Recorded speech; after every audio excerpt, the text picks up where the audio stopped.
President Obama and former Governor Mitt Romney have teams of advisors and aides to help them prepare for their 3 debates. But what about the rest of us who would like some help winning an argument at work, at school, or at home?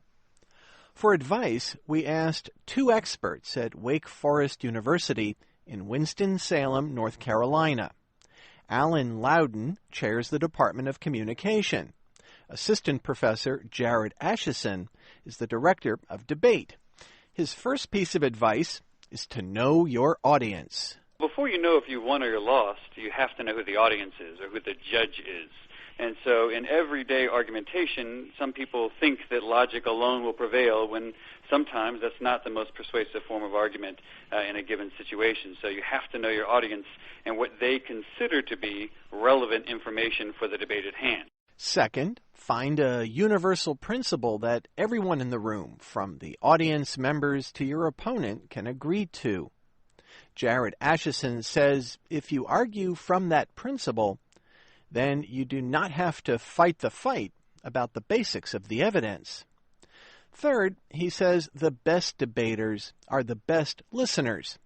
They listen to what their opponent is saying instead of just repeating their own position. And fourth, he says, be very careful in deploying history in argumentation.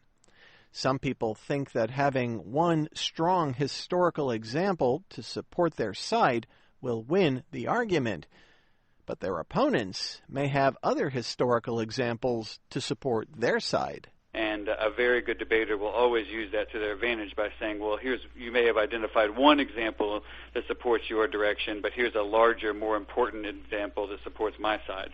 Next, some advice about terms to avoid. Where people tend to get into trouble is they try to use phrases like always or never, and we find these in our relational arguments as well, that nothing draws the ire of an audience than an overstated claim, because then all the other person has to do is to make a little bit more nuanced argument about where under certain conditions a particular argument or plan A makes sense versus plan B. So one of the major mistakes people make is they try to think that they're arguing in absolutes to sound more persuasive, when in actuality it comes across as too ideological and not nuanced enough. Professor Alan Loudon says debaters should be careful not to underestimate their audience's ability to follow the arguments. They're kind of assuming that first-time audience that doesn't know much, and they tend to pander, when in fact that if you were to step it up a notch and actually say what your position was and defend it with support, etc., that would be well received.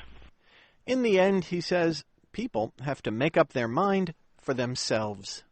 Ultimately, everybody persuades themselves, and the best message is that which solicits the person to whatever part of their cognitive makeup says that this is a good idea. Typically, people see things from a point of view. So you pick a language which is in their language, and you argue from a perspective which says this is to your advantage because things that they kind of agree with. People ultimately persuade themselves. So what should you do if you feel like you are losing an argument? Jared Acheson says the first thing to do is to be willing to recognize what parts of your opponent's arguments are persuasive. The best debaters in the country from an academic perspective and in our daily lives are the people that can acknowledge what parts of their opponent's arguments are correct, make sense, are persuasive, however, and then provide a warrant after the however that explains why their position is still more persuasive in the end. Professor Acheson says everyone can improve their argumentation skills, and there are lots of books that people can read. But in my experience, the best resource is evaluating your own arguments in action. And that can be something as self-reflexive, sitting back and asking yourself, how did that conversation go? Was it where I wanted it to end up? Were there moments when I found myself acting reactionary rather than conceding that my opponent may have had something to say there? Another thing that can help, he says, is to use a method of debate training known as switch-side debating. And that's where you basically stake a position and then argue from the opposite side. And if the better you are at being able to articulate the argument against your position. It'll teach you both the skills of empathy to learn that the other side might not be just as crazy as you think, but also to critique your own arguments by knowing the strengths and weaknesses of your opponent's position. That was Jared Acheson, Director of Debate at Wake Forest University in North Carolina. Oh, and one more thing. He tells us that his wife is one of the top debaters in the country.